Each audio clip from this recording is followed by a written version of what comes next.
आप सभी का बहुत बहुत स्वागत है मेरे एस्ट्रोलॉजी चैनल पर। मैं हर्षिता जैन। आज मैं आपके साथ एक हॉरेरी डिस्कस करने वाली हूँ। इस हॉरेरी में क्वेश्चन क्या पूछा गया कि एक लड़की ने मुझसे पूछा कि क्या मेरी लव मैरिज होगी या अरेंज मैरिज, यानी कि मेरी जो डेस्टिनी है वो लव मैरिज दिखाती है या अरेंज मैरिज।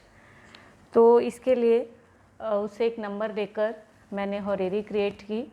तो वो सबसे पहले आपके साथ वो डिटेल शेयर करती हूँ। उसका क्वेश्चन था, will I do love marriage और अरेंज मैरिज। हॉरेरी नंबर जो उसने दिया, horary number was 1847। Date of judgment was 19/6/2021 and time of judgment was 15/19/02. Place is Meerut. तो ये डिटेल्स डालकर चार्ट क्रिएट किया गया। यहाँ पर देखिए ये उस समय की प्लानिटरी पोजीशंस हैं और ये 1 से 12 कस्पल पोजीशंस हैं। तो जैसा कि हॉरेरी में नियम है, चार्ट क्रिएट करने के बाद सबसे पहले असेंडेंट को फिक्स किया जाता है। तो ये क्वेश्चन नेटिव ने अपने बारे में ही पूछा है, तो हम किसी भी तरह से असेंडेंट को रोटेट नहीं करेंगे, एज इट इज़ ही चार्ट को हम रीड करेंगे। तो सबसे पहले जेन्युइननेस देखी जाती है। तो जेन्युइननेस हम मून और उसके स्टार लॉट से देखते हैं। देखिए उस पर्टिकुलर डे पर मून के ही स्टार में था। अब हम यहाँ देखेंगे कि मून कहीं 5 में, 7 में या 11 में अपीयर हो रहा है, तो हमारी हॉरेरी जेन्युइन होगी। देखिए भाव चार्ट में मून 8th में बैठा है और यहाँ देखिए मून 5 में अपीयर नहीं हो रहा। मून मेरा 7 में एज अ सब लॉर्ड अपीयर हो रहा है और मून मेरा 11 में नहीं है। तो मून का 7 में अपीयर होना, ये जेन्युइननेस अच्छी है कि वो ये दिखाता है कि उसके मन में यही क्वेश्चन है कि उसकी जो मैरिज है वो अरेंज होगी या नहीं। तो यानी कि उसके मन में अपनी शादी को लेकर ही प्रश्न है। तो अब हम इस हॉरेरी को जज करेंगे। देखिए CIL से इस तरह का जजमेंट करना बहुत ही आसान है। नॉर्मली हम हॉरोस्कोप्स में बहुत से योगास ढूंढते हैं, बट CIL में हम इतनी इजीली ये चीज़ फाइंड आउट कर सकते हैं कि उसका लव मैरिज का योग है या अरेंज मैरिज का योग है। तो अब उसके लिए हमें क्या पढ़ना है? सबसे पहले हम असेंडेंट SSL पढ़ेंगे, उसके बाद हम 7th SSL पढ़ेंगे और फिर हम 11th SSL पढ़ेंगे। और इन तीनों को पढ़ने से ही हमें क्लियर हो जाएगा कि इसकी लव मैरिज है या अरेंज मैरिज। देखिए सबसे पहले ascendant SSL is Jupiter. Jupiter is in Rahu star. Now Rahu is Venus and moon and Venus सब। अब जुपिटर को देखिए PS है। अब जुपिटर देखिए 5 में, 7 में, यहाँ 11 में अपीयर हो रहा है। अब राहु को देखते हैं। राहु भी देखिए 5 में अपीयर हो रहा है और राहु देखिए 7 में नहीं है, राहु 11 में नहीं है। वीनस मेरा 5 में अपीयर हो रहा है और मून भी मेरा 7 में अपीयर हो रहा है। तो यानी कि इसका असेंडेंट स्ट्रांगली 5, 7, 11 तीनों को इन्वॉल्व कर रहा है।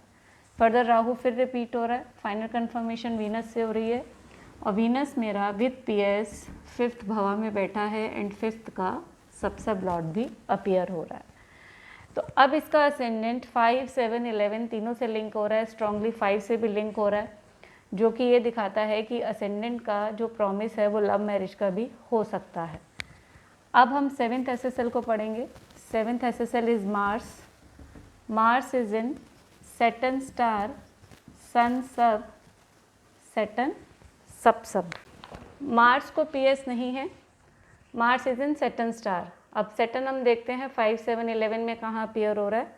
सैटर्न देखिए 5 में नहीं है, सैटर्न 7 में नहीं है और सैटर्न मेरा 11th का सब लॉर्ड अपीयर हो रहा है। नाउ सब लॉर्ड इज सन। अब सन देखिए 5 में नहीं है, सन भी मेरा 7 में अपीयर हो रहा है और फर्दर सैटर्न है, तो सैटर्न मेरा 11 में अपीयर हो रहा है। अब यहाँ 7th SSL देखिए, 7th SSL सिर्फ और सिर्फ 7-11 का सिग्निफिकेटर बन रहा है। It is not connecting to 5th house. अगर आपकी लव मैरिज का योग है, जैसा मैं अपने पहले वीडियोस में भी बता चुकी हूँ, जब तक आपका 7th SSL 5th से कनेक्ट नहीं होगा तब तक लव मैरिज पॉसिबल नहीं है। तो 7th हाउस ऑफ मैरिज है, और अगर वो 5 से कनेक्ट होगा तभी लव मैरिज का योग बनता है। तो यहाँ पर 7th SSL पढ़ने के बाद ये बिल्कुल क्लियर हो रहा है कि ये 5 से कनेक्ट नहीं हो रहा, ना स्टार लेवल पे, ना सब लेवल पे, ना सब लेवल पे। तो ये जो नेटिव है, ये जो लड़की है, इसकी जो 7th हाउस है वो अरेंज मैरिज का योग दिखा रहा है। अब हम 11th SSL भी पढ़ लेते हैं। देखिए 11th SSL is Saturn.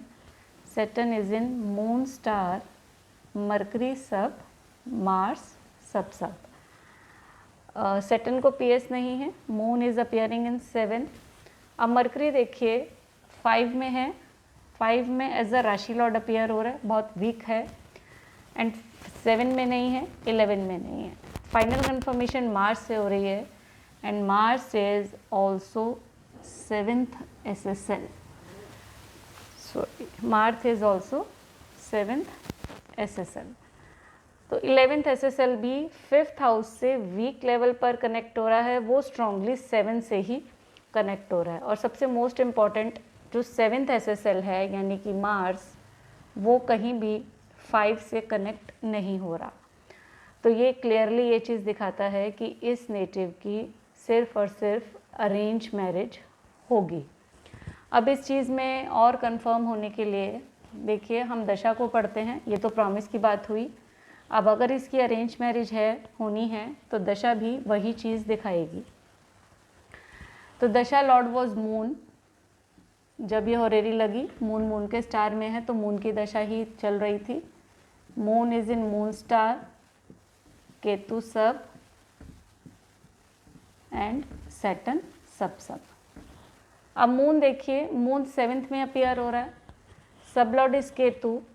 Ketu भी मेरा 5 में नहीं है, 7 में है एंड 11 में है। मार्स मेरा कहीं 5 में नहीं है, वो भी 7th का सब लॉर्ड है।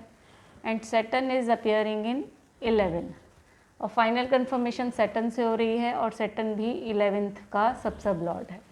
तो अब देखिए ये जो महादशा लॉर्ड है, MD लॉर्ड जो है, वो कहीं भी 5th हाउस से कनेक्ट नहीं हो रहा है।